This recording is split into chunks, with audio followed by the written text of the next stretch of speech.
Hey, my name's Kathy Millett and this week we're looking at puddles.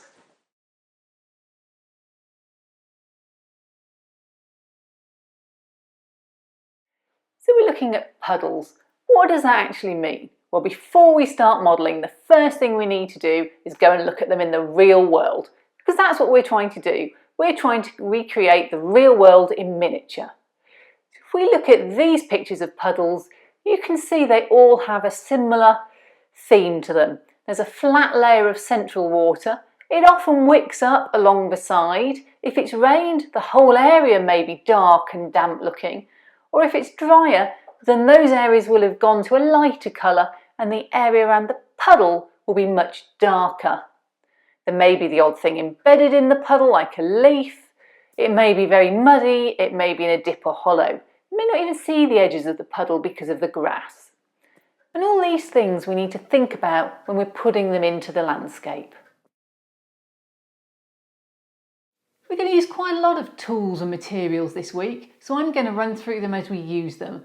But in short, you'll need something to make your puddles out of. I'm going to use grout, and I'm going to glue it down with IPA and dilute white glue. And then you're going to need something to make it shine, which will be some kind of gloss product, gloss varnish or gloss medium.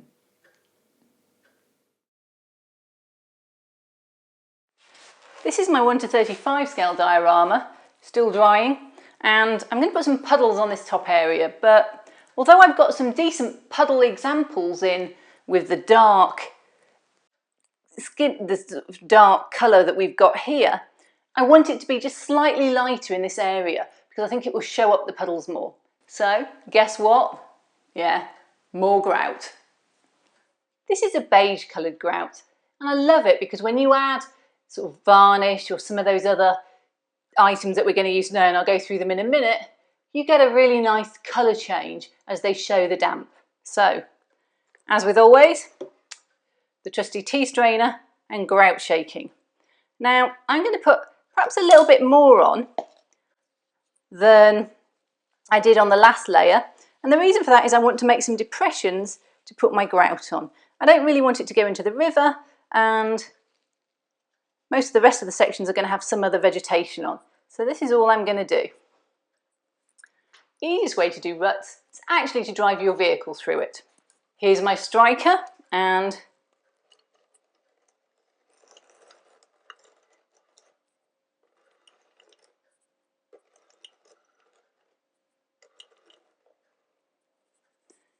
there we go, some tyre patterns. I'm going to look at these, and quite often you get puddles where the tyres have done ruts. So I'm going to make sure that I make those look a little bit more realistic. It's much harder to get it to look reasonable once you've disturbed that initial dusted look. So you have to be quite careful or it can end up looking worse. And a bigger brush I think will help. A bit of gentle blowing will also smooth things out. So I'm just going to pull this aside, almost back down to the other layer, and just tamp it down till it looks good and I know I can get a good decent puddle in there. And then there's another one here I think, where it looks like, you know, the ground's been hollowed out by too many vehicles passing. If you can't get the effect very well, you may need to add more grout or just more of a layer so you can get more depth. But most puddles don't need to be that deep.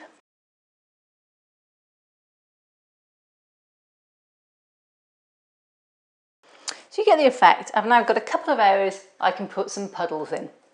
Next up, the good old mist and glue. Remember to do it from a distance or you'll disturb all your careful plots that you've made. If you like, when it's damp, you can run your vehicles through a few more times to get some more ruts. I don't like doing it when you put the glue on because really that does stick to your vehicle. Now this is much more dilute than last time. This is more or less, well, I normally do 50% of the decorator's PVA, which is quite a bit more runny than an average craft PVA, and 50% water. On this, I've halved that again, so it's about a quarter PVA and the rest of it's made up of water.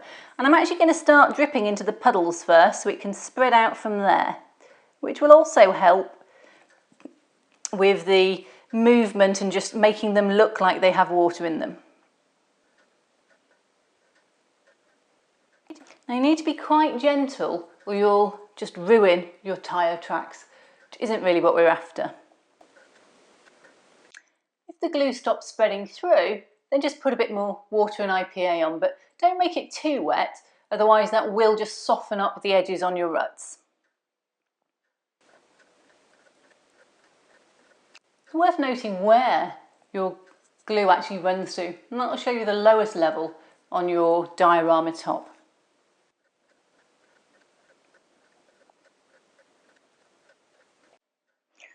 Okay, I think that'll do. I'm just going to leave it now carefully to dry up.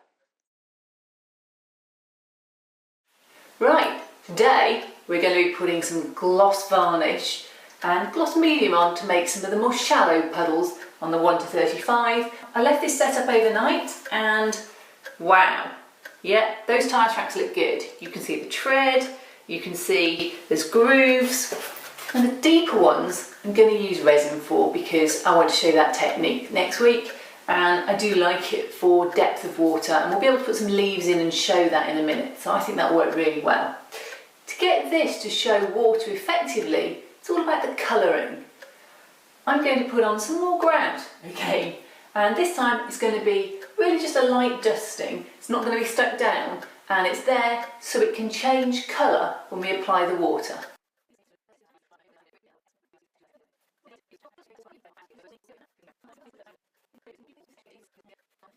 It's going to blow the worst of it off. Right, next up, gloss varnish. Now I've got a lot of different gloss varnishes, and I've got some I like and some I'm just using up. So I bought this, which is a floor finish, quick shine. I've got quite a bit left and it doesn't have any body, but it does give a nice shine. It's from Lakeland Plastics. This is Finish, very popular with military modellers. Probably won't use it here because I'm not so bothered about the finish. I just need something that's glossy. I've got some gloss mediums. This is Impasto Gloss Gel. This is my favourite gel. It's nice and thick, it dries clear. I have used Mod Podge, I did not get on with it. It did not dry for months, and all my waves were white and milky for months on my sea, and it was really depressing. So you've done the sea, everything else dried where I did it with this, and where I used the Mod Podge, no, so never again.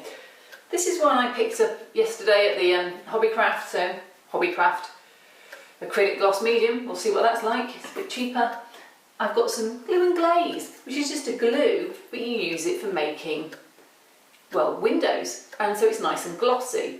My worry about using normal white glue is it often has binders and fillers in that give a white powdery look, so it doesn't dry entirely clear. This one doesn't. And this, good old-fashioned, just acrylic gloss varnish, Vallejo. Again, one of my favourite brands, but any brand will do. And I'm using acrylic just because that's what I try and use the most. So I'm going to look at my puddles here, and I'm going to think, where am I going to put the resin? So the resin's going to go in this one, it's going to go in this one, it's going to go in this one, it's going to go in this one. We'll do that next week. But the rest of them, I'm going to put on a little bit of gloss varnish. Now, the advantage of Vallejo, it drips. So I want this section to look damp. So I'm just going to drip a little bit of gloss varnish into it. And I'm going to drip it, and it's going to wick its own way through into the layers like water would. And as it does that, it soaks through, it colours up, and it just gives it that dark colour that you get surrounding water before you get to the drier patches of soil.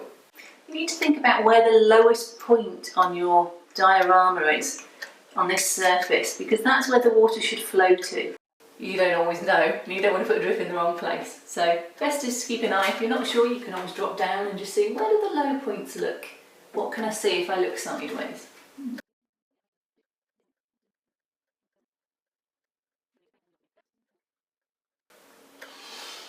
Right, so there we go. We're going to do the rest next week with resin, and when I've done those, I might come up and touch up a few more of these, but that's it. You can't get more simple than this.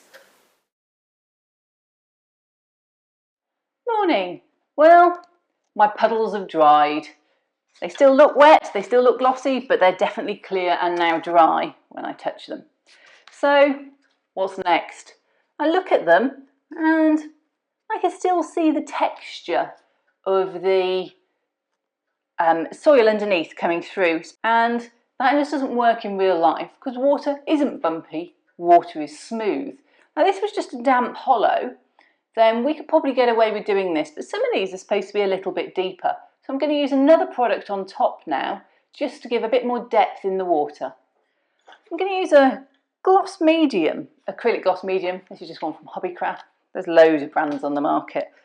So you just want to get a very small amount on a brush, and what you're trying to do is build up a layer that looks smooth. But in this, you want to just fill in the gaps so that when you look at it, you see smooth water.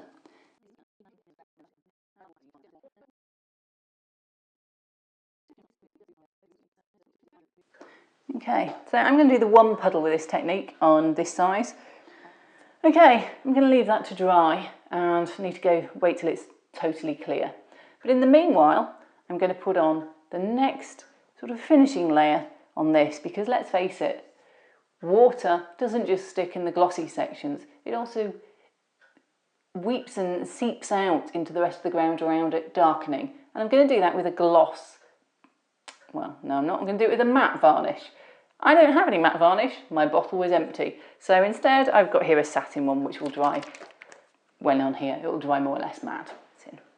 So what you find is, around all of these areas, the ground does change colour. So I'm just going to go around the edge of all of these, trying to fit into the topography, if that's a posh word. I'm going to avoid the tips and just stick to the dips, because they're the bits that would be the bits that are darkened. Where I think my gloss is a bit too glossy, if I'm not very happy with it, I always put a bit of matte varnish or whatever over the top just to tone it down a bit. Okay, I'm going to leave that for now on here. Hey, on to the last day, final stretch. I'm going to add a little bit more gloss varnish just to even a few things out, and a little more satin varnish just so it will wick a little bit more through the grout.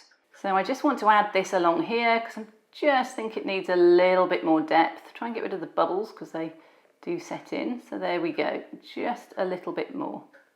And I'm going to get my brush and just feather it to the outside, because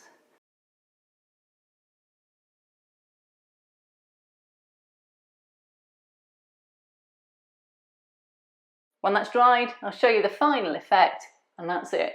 Our first set of puddles done.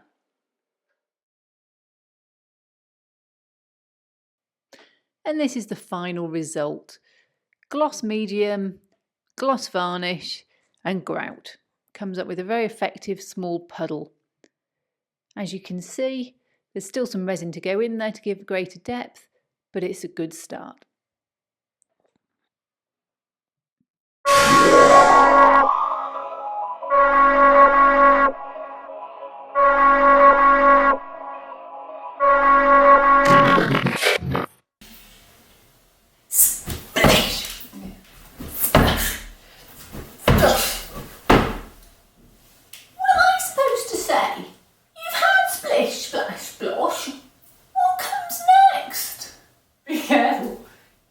Go in there and do a Vicar of Dibley. What's that? No, the one where she jumps in the puddle and disappears down to her neck. That's not real. It was really funny. Well, I like my puddles. I like a bit more depth on them, then we can get a proper splash. Well, that's next week, when she puts the resin in.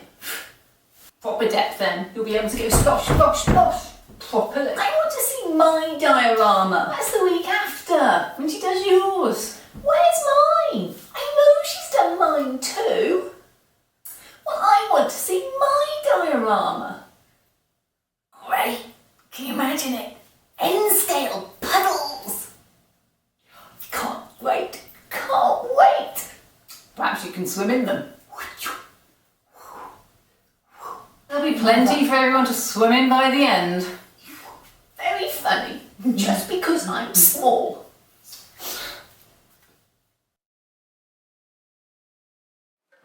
I hope you've enjoyed this week's episode on modelling puddles.